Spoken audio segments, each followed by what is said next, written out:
Well, ladies and gentlemen, this is my second recording for this review. I'll tell you why in a second.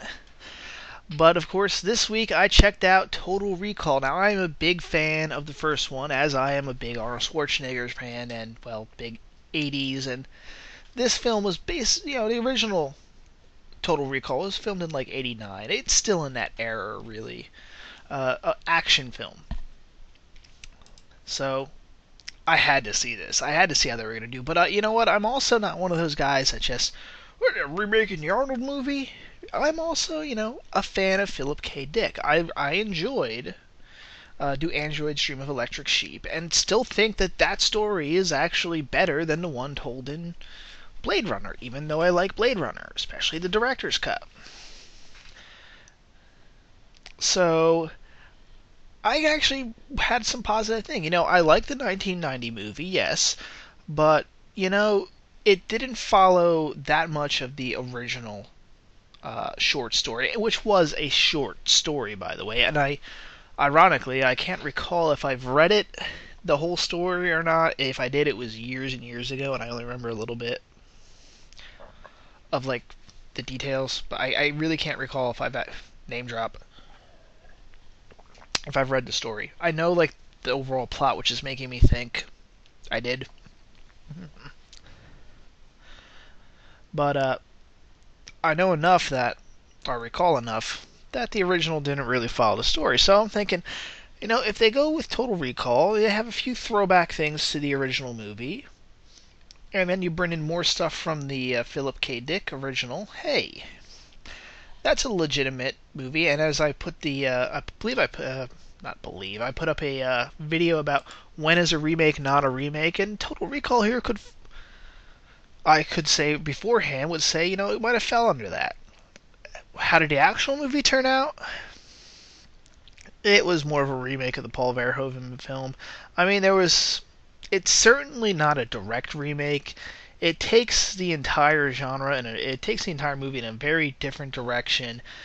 Takes the plot in a very different direction, which, to be honest, I'd rather have it done like this if you're gonna do remakes, where they basically just take a very quick plot synopsis and they go, okay, that's how it's going to be. Now we're going to do something very different with it. The actual plot. Because really the core of Total Recall storytelling has always been that, what is the sci-fi MacGuffin for the story? And some stories really revolve around that. And in this case, Total Recall, and we can remember it for you wholesale, which is the Philip K. Dick short story title, really all revolve around an interesting concept of what happens if we can just, memories are really just chemical storage devices. What happens if we can just recreate those chemical signals and give ourselves new memories? So we can just implant a memory of a vacation, or a love affair, or our wildest fantasy. And then of course they have it where the big twist always is in the story is you want this fantasy, but if this technology exists, maybe you're living a false life. Maybe it's everything you think is actually wrong. Because once you can mess with people's minds to that degree, who's to say you haven't already been messed with? And so the idea of everybody wants to be a spy, you go to get memories of a spy, turns out you're actually a spy. And then of course you're left with the question, am I doing real stuff? Is this really happening, or is this a freaky, weird hallucination? Which, as an action movie setting, makes you really have to suspend your disbelief for almost everything. You can't go, oh, well, that's bullshit because that could never work, because, that might be a plot point. It's really a movie where you cannot complain about stuff being like, oh, well, that's convenient. Exactly. This is probably the movie's trying to make us wonder if if this is all fake. It's too convenient. Things are done too well. So it's really from a critic's point of view, it's almost an unassailable action movie. Because if you call it on a trope or being ridiculous or no way anyone could survive a jump like that, that's then part of the point. So this is probably a dream you're going with then. Uh, so it's great. So I really can't complain about like plot wise. I'm gonna complain a bit about the plot, but for a lot of the action, if anyone's like criticizing anything along those lines, you can smack them, as I so often give permission for people to do on this show. Because really, for both the Arnold version and this one, any stupid over-the-top action is very permissible, especially if it occurs after he gets his memory incident. But enough about that. Let's get to the core of this story. We have a factory worker named Douglas Quaid, and this is where my first problem comes, really, with this movie. Well, no. Backtrack. The first problem I had is in the explanation. They set it up to where somehow viruses have wiped out all or made most of the world uninhabitable except for Great Britain, which is now the United Federation of Great Britain, and Australia, which they call the colony. I don't know why they just don't continue to call it Australia. And apparently the two are connected by a giant like hole that they dug through the earth, and it just drops, like it's this big building that they basically just drop in the ground, goes like around the core, and then pops out in Australia. And it takes like 15 minutes to travel to the other side of the world. Which is a rather cool moment, which is a kind of a cool little sci-fi device to have there. But there's some questions.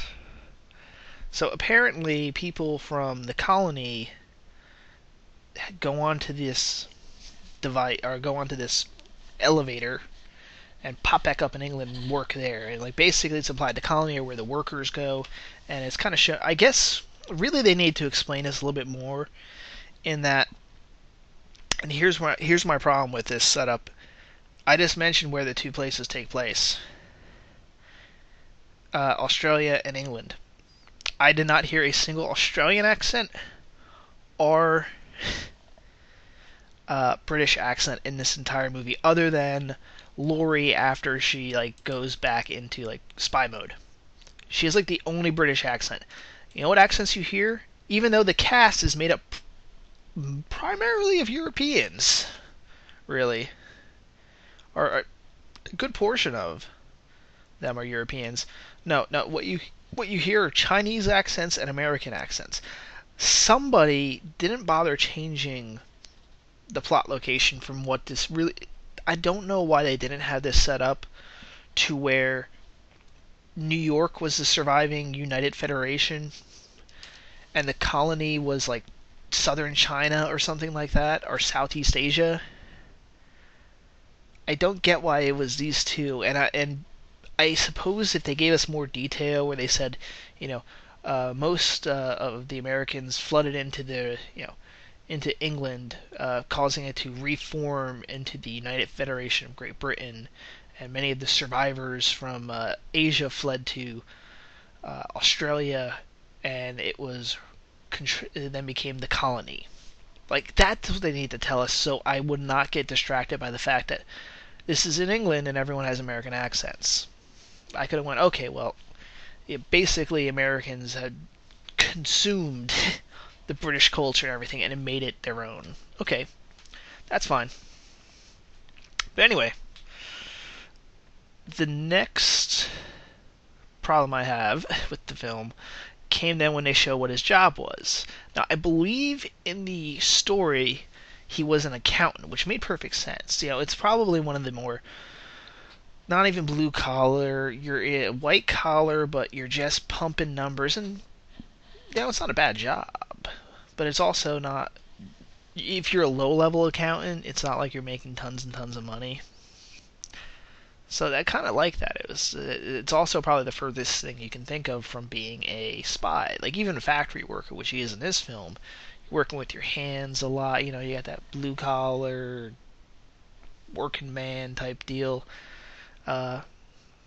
accountant seems like to be the most and I'm sorry to accountants out there. I know there's plenty of guys that do crazy stuff, and there's even CIA agents who are primarily accountants.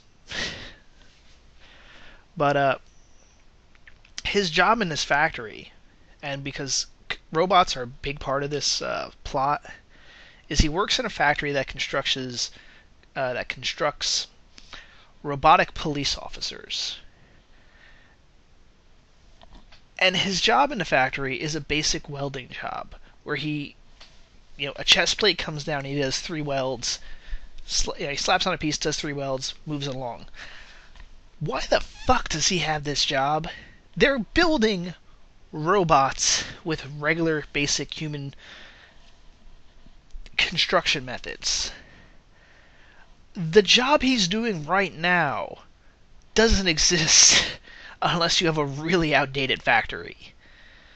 Like right now in the present, there's not a whole lot of people that do that job at a factory. There's welders who do highly specialized welds, and this film's supposed to take place in the fucking future. Why is there not a robot building the robot? They could have done something else with the whole factory worker thing. Okay, made him a tech, a machinist, have him be an inspector, or have him do something that seems like it'd be a little bit more complicated. Like after the machine pops out, he goes over, checks and makes sure everything's in proper order and passes it along. Not a welder, because they even give you an example of why machines would be better than this.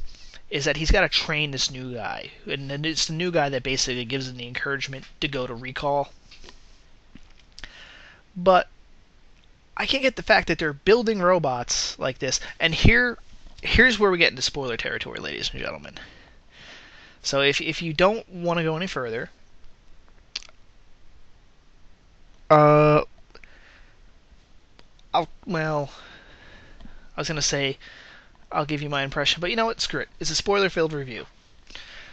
The plot is that Cohagen wants to invade the colony with his robot army that he's building up, which he's using terrorist attacks as an excuse to build a robot army up to the point that he can then fully invade the colony, wipe out its citizens, and then replace all the workers with robots. I'm going to break down the stupidity of this plot right there.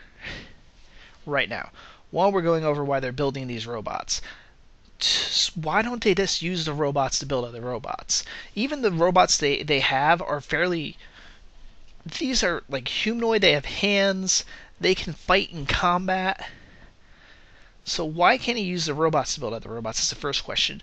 2, he's going to replace the workers with robots. That's his big plot. And they're also saying they want the land. Because it's, I guess, inhabitable. Okay, and maybe I can get that part, but there's how he's going to replace the worker. He's just going to wipe out the population. Why aren't you already placing the workers with robots? That way you don't have to import their people anymore. That is a big plot hole. You're like, what the fuck? I just solved your problem. And, I mean, they don't really explain why they can't start to try to expand into the no-go zones. Like, I don't get how viral weaponry wipes out land like that. Now, if it's viral, it should be in the air. So, they don't show that these are domed areas. I don't get that at all. I think they need a little bit more explanation. Or they just needed to, show this as a space bridge type deal. I don't know. But it's like... And then he's going to invade on this falling device. So he has the army load up on this thing, even though there's still some compartments that are completely empty. And I think they actually gave the number at 50,000 troops to invade. So he's going to invade Australia, which is now basically like a mega city. So we're imagining probably millions and millions of people in there, with 50,000 robots. I think you're gonna need more robots. The U.S. didn't even invade Iraq with that many, with that little. They had a, you know, much larger force, and they're not popping out in like one little area. I don't know. Yeah, and you figure he would have already had these troops positioned in the colony beforehand. I guess not everyone's as smart as Darth Sidious. People complain about how the Emperor took over in Star Wars, but you know what? He waited till he basically had effective control, and then he gave the coup de grace shot. He didn't wait like I'm going to take over the Republic and to wipe out the Jedi. As soon as my troops arrive on this one base spaceship, nobody attack it now. No, he waited till the war was basically won. He had his army spread out throughout the galaxy. All he had to do was say, kill the Jedi. Boom. All the Jedi were wiped out instantly because everybody was in position. Not this guy. No, not this Cohagen. Who, by the way, is played by Bryan Cranston, who you probably either recognize from the dad from Malcolm in the Middle, or more recently Walter White from Breaking Bad. It's always great to see him in something like this. He is quite enjoyable. Actually, he seems like he's having a bit of fun in this one. He's fun to watch. Bill Nye, you're kind of wondering why the hell Bill Nye is in here, since I'm going into the actors. He kind of shows up and has a really, really weird conversation with Colin Farrell. Colin Farrell, speaking of which, he does an okay job. To be honest, I didn't have a problem with his performance. I'm sure other people will, he's no Arnold Schwarzenegger. Well, he's actually, I think, a better Douglas Quaid a bit, because, like I said, Quaid's supposed to be he's not supposed to be a Superman. He is supposed to be kind of like a more of an everyday man. And if you're going to compare Arnold Schwarzenegger and Colin Farrell, which is the more everyday person, Colin Farrell is going to win on that one. As for Kate Beckinsale and Jessica Biel, they should have done better casting on this. I get why Kate Beckinsale is in there. It's nice when you're fucking the director. And yes, they're married, all that. They have a kid. They've been a rather stable relationship. She tends to be in his films, so that's alright. They shouldn't have cast Jessica Biel in here, or they could have, but she at least needed to do the hair, because Jessica Biel and Kate Beckinsale look way, way too alike. And maybe you could say that's, purposely done, because Colin Farrell fell for Jessica Biel, so they picked someone that was very similar to her, very similar to the Melina character's look, so he'd be affectionate to him. You could argue that, but from a meta perspective, that was a bad move, because literally at the end of the movie, Laurie is trying to, how should I put it? There's just some scenes where it's hard to tell who's who, in my opinion. Now, I'm normally fairly good at keeping track of that. These two actresses, they're very similar facial look. They have very similar hair. The original one did it better, where they had Melina and Laurie were very, very different looking. And that helped a bit. I think it also helped with like the fantasy aspect, where we see his fantasy woman and the woman he has, they're two different things. Here, if we're arguing that this is how should I put it? I'm at a loss for words.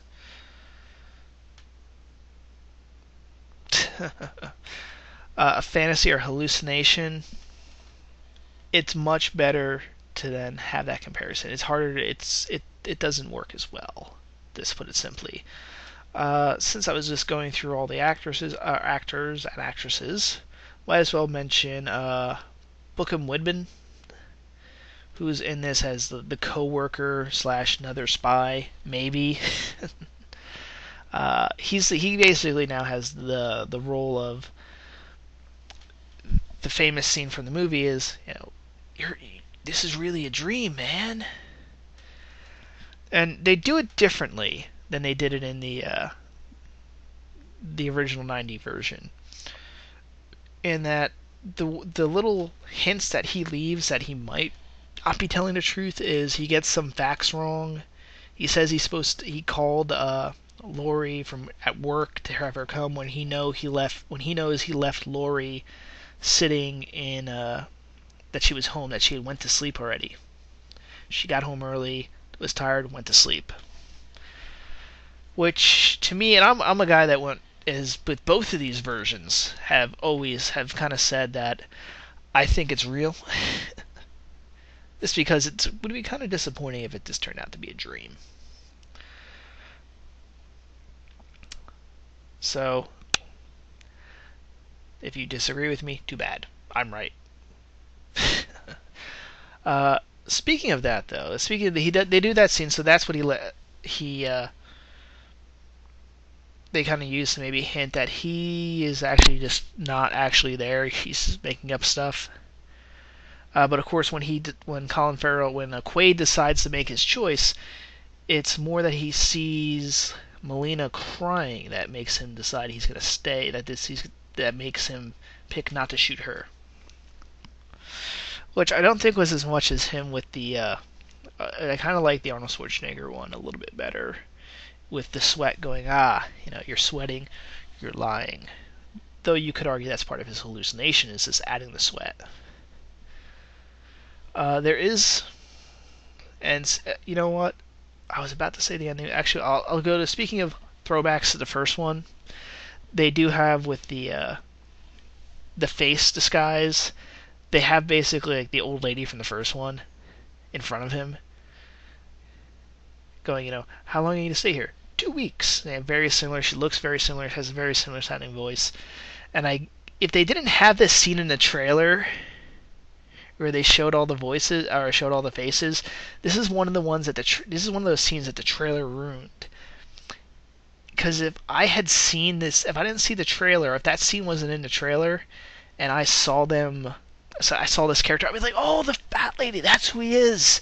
And no, Colin Farrell's the Asian guy? Oh, I did not see that one coming. They got me good on that one. They played with my expectations.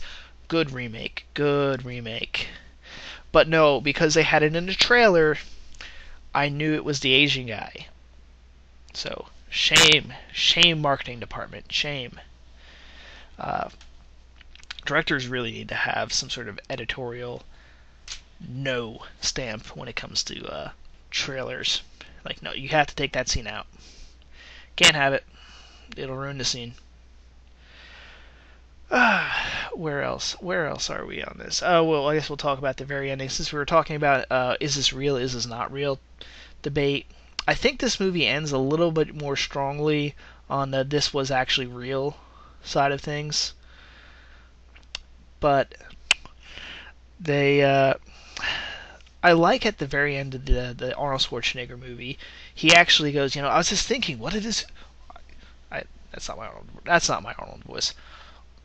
He actually said, I just got to thinking, what if this is all a dream?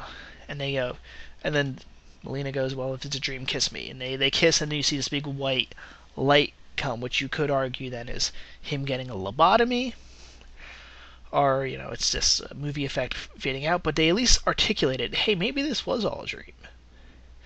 In this one, they just do a flash to him looking. He looks over and he sees a recall sign, and you can see in his face he's contemplating that. But I know they normally say it, don't show it, or show it, don't say it. In this one, it would have been better for him to actually say it. Yeah, it's there, but it's not as strong of a point. Whether if he had gone over and looked at her and said, I was just thinking, what if this is all a dream? And then she, went, well, if it is one, kiss me now before you wake up. That would have been a better ending instead of what they did do, which is basically they did it without words. And normally that would be the better choice, but in this case, it would have been better to actually say it. It's a rarity. Uh, let's see. I think that's about it. So, but my overall for a PG-13 action film, I enjoyed it. I like that they brought like the robotic elements. I'm the guy that wrote my master's thesis on the use of drones in warfare. So it's for me, it's cool when I see this stuff because very much this is probably what it will be in the future. You will have armies being built. And when you get to the big armies, big armies of stuff, it's just gonna be drones fighting each other with a few like overseers. Uh, so I like that aspect to the film. To me that made it a little bit more realistic. Some of the sci-fi stuff was rather cool. Like they had a little camera that you'd shoot into the room, and then it shot little cameras over the place, so you had a 360-degree view of the room. Like that's like some cool police tech I could easily see them having in the future. I even like the visual style where they had, I guess the police and everyone had this the white combat gear. It's surprising, but I guess everyone was wary of copying like Star Wars because in the 80s, a lot of Star Wars knocked off purposely had like the white stormtroopers to purposely knock off, Star Wars. So over the years, no one's really wanted to do the white bad guys dressed in white armor, but it really worked well here. So visually, I'd like the film in that regards. They did a very good job with the color work and making something that looks a little bit different. Although the drones do look like Sith battle droids from KOTOR, so maybe that might have been purposely done, though. There might have been, Knights of the Old Republic fan in there. And I also, speaking of which, normally I don't talk about the trailers I see when I go to a movie because I really do see almost every trailer online first before I go to the movie. But I had not seen the Red Dawn trailer, and I saw that. And I'm still pissed that they turned them into North Koreans because, my God, these guys did some really good homework on like what. Because I'm looking at them and they're going, these are North Koreans, huh? Because they're wearing Chinese uniforms. And kudos to the production crew for actually getting recreation Chinese camouflage. Yes, I'm a nerd enough to actually recognize Chinese camouflage over other countries' camouflage. Like they actually really, really did their research and recreated, I'm guessing, Chinese uniforms. But now they have North Korean flags. And I guess for most people that would go over their heads, but for me, I'm like, there's Chinese soldiers with North Korean flags. This makes no sense. Looks like it might be good, but they made that stupid fucking change for no fucking reason. Because I guarantee you the Chinese are still not going to like the film because it shows people in their uniforms being the bad guys. I don't know. Overall, I do recommend the film if you're an action fan or if you're a science fiction fan. I think it's worth seeing. If you really are a die-hard Arnold fan, it will probably piss you off. It's going to piss off a lot of people. I do say the original film is better, but to take this on its own merit, again, it's hard to argue with there being plot holes because the plot holes could actually be part of the plot with the whole setup and making you go, is that if there's a plot hole there, maybe this is a dream. This is a dream because dreams aren't very internally consistent. If this is some crazy fantasy, of course there'll be some plot holes, and plot convenience moments. So I enjoyed it in that regards. However, hardcore fans of the first one will probably not like it. If you're being, if you want to be snobbish, go, well, clearly the original was better. The original was better, but that's no reason not to enjoy this film. So I do recommend it. I'm sure I will get some hate over recommending this because people are going to call it crap. And I think I pointed out a lot of the flaws that are in this movie. So it's not like I didn't see those flaws. I just I went in with different expectations.